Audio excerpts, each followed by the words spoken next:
Videos geography का एक पहला चैप्टर जिसका नाम है रिसोर्सेस। तो रिसोर्सेस ये बहुत ही इंपॉर्टेंट चैप्टर है और इस चैप्टर में हम पूरा डिटेल हम लेने वाले हैं। स्टार्ट कर रहे हैं इस पहले टॉपिक का। हम पहला पॉइंट ले रहे हैं व्हाट इज रिसोर्स। तो रिसोर्स क्या होता है? तो रिसोर्स में सबसे पहले हम देख रहे हैं इसका जो डेफिनेशन है कि anything that can be used to satisfy a need is a resource. यानी रिसोर्स उसको कहा जाता है जिस चीज में अपने एनवायरनमेंट में दुनिया भर की चीजें पाई जाती हैं, जो हम इस्तेमाल करते हैं, वो चीज हमारे लिए रिसोर्स बन जाती है। ध्यान में रखना है कि anything that can be used to satisfy a need is resource. हमारे जीवन में ऐसे बहुत चीजों की नीड होती है, उसको हम कहते हैं रिसोर्स। जैसे एग्जांपल हम ले सकते हैं इसमें वाटर, पानी जो होता है हमारे रिसोर्स है। ध्यान में रखना है हमारे पेड़ भी रिसोर्सेस है और हमारे लिए बाकी हम एग्जांपल ले सकते हैं जो एयर है, हवा भी है, वो भी हमारे लिए रिसोर्स होती है। ध्यान में रखना है। तो यानी रिसोर्सेस एक बहुत ही बड़ी कॉन्सेप्ट है, छोटी चीज नहीं है और इसी वजह से आपको ध्यान में रखना है कि रिसोर्स यानी क्या होता है। रिसोर्स को हम कहेंगे यहाँ पर एनवायरनमेंट में दुनिया भर की चीजें पाई जाती है जो हमारे जीवन में वो काम की रहती है, उसी चीजों को हम क्या कहते हैं? रिसोर्स कहते हैं। तो स्टूडेंट देखो, अभी हमने व्हाट इज रिसोर्स देखा है। रिसोर्स क्या होता है अभी हमने देखा, उसकी डेफिनेशन हमने ली, लेकिन हमें देखना है कि रिसोर्स कब बनता है। रिसोर्स बनने के लिए इसमें दो एबिलिटी होना जरूरी है। पहली, उसमें यूटिलिटी होना चाहिए। यूटिलिटी का मतलब होता है यूजेबिलिटी होना चाहिए। नंबर सेकंड आता है वैल्यू, उस चीज की वैल्यू होना चाहिए। वैल्यू इज वर्थ, हम इसको कहेंगे। जैसे एग्जांपल को एक देख के मैं समझाता हूं कि कोई चीज रिसोर्स कैसे बनती है। जैसे अभी देखो, अभी समर का टाइम चल रहा है और समर के टाइम में कूलर और एसी का बहुत ज्यादा इंपॉर्टेंट होता है।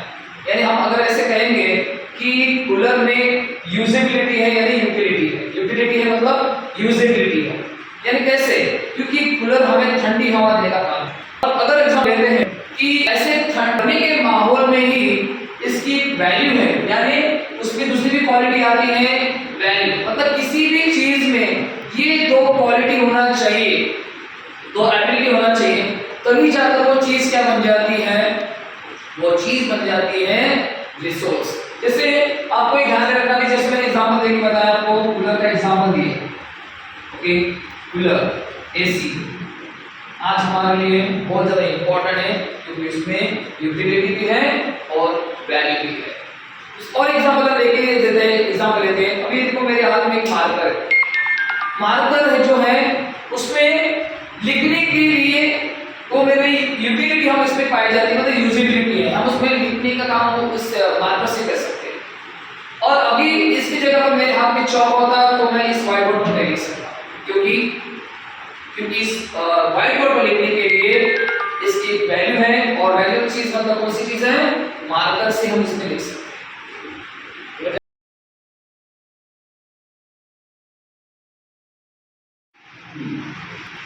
चीज अगर रिसोर्स बनने के लिए उसमें दो एबिलिटी होना चाहिए, एक है यूटिलिटी यानी यूजेबिलिटी और दूसरी है वैल्यू। अब इसके बाद हम देख रहे हैं कि रिसोर्स के टाइप कौन से होते हैं। बच्चों ध्यान में रखना है, रिसोर्स के तीन प्रकार के टाइप होते हैं। पहला टाइप का नाम यहाँ पर दिया है नेचुरल रिसोर्सेज, सेकंड नंबर पर यहाँ पर दिया है ह्यूमन मेड रिसोर्सेज, तीसरा यहाँ पर दिया है ह्यूमन रिसोर्सेज। तो ये तीन प्रकार की जो रिसोर्स होते हैं, अगर रिसोर्सेज ये तीन टाइप में डिवाइड होते हैं। तो natural resources, human made resources और ह्यूमन रिसोर्सेज। तो अभी हम देखते हैं पहला वाला रिसोर्स, स्टार्टिंग वाला नेचुरल रिसोर्स। नेचुरल रिसोर्स जो होते हैं वो दो पार्ट में डिवाइड होते हैं। ध्यान रखना है, पहला जो रिसोर्स का नाम यहाँ पर दिया है रिन्यूएबल रिसोर्सेज। ओके, उसके बाद आता है नॉन रिन्यूएबल रिसोर्सेज। तो आपको ध्यान में रखना है कि नेचुरल रिसोर्स के दो टाइप आते हैं, एक आता है रिन्यूएबल रिसोर्सेज, एक आता है नॉन रिन्यूएबल रिसोर्सेज। तो आपको ध्यान में रखना है रिन्यूएबल रिसोर्सेज उसको कहा जाता है जो चीज एनवायरनमेंट में ज्यादा पाई जाती है, यानी अनलिमिटेड जो चीजें पाई जाती हैं उनको कहा जाता है रिसोर्सेज। जैसे एग्जांपल हम लेते हैं एयर हवा, विंड, सोलर एनर्जी। ओके, जो चीज एनवायरनमेंट में ज्यादा अवेलेबल है, कितना भी इसका हम इस्तेमाल करेंगे फिर भी ये खत्म नहीं होती है। जैसे हवा, हवा लो, उसके बाद हम एग्जांपल ले सकते हैं विंड, जैसे हमने यहाँ पर लिखा है सोलर वगैरह, हमने एग्जांपल यहाँ पर लिए हैं कि कितना भी इस्तेमाल हमने किया। यहाँ पर फॉर एग्जांपल लेते हैं वाटर, इसका भी हम एग्जांपल लेते हैं, हमने इसका कितना भी इस्तेमाल किया तो भी ये खत्म नहीं होते हैं। इसको हम रिप्लेस कर सकते हैं, इसको हम दोबारा इस्तेमाल कर सकते हैं, इसी वजह से ये कभी खत्म नहीं होते हैं। इसी वजह से इसको कहा जाता है रिन्यूएबल रिसोर्सेज, मतलब इसका दोबारा हम इस्तेमाल कर सकते हैं। और एक चीज आती है, दूसरा टाइप आता है नॉन रिन्यूएबल रिसोर्स, यानी जो चीजें एनवायरनमेंट में लिमिटेड पाई जाती है।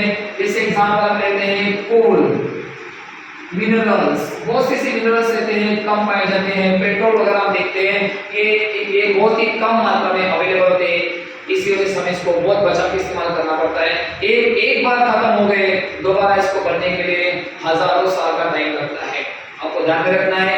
इसीलिए ये जो नॉन रिन्यूएबल रिसोर्सेज होते हैं वो लिमिटेड होने के कारण इसको बचा के और कम इसका इस्तेमाल करना होता है।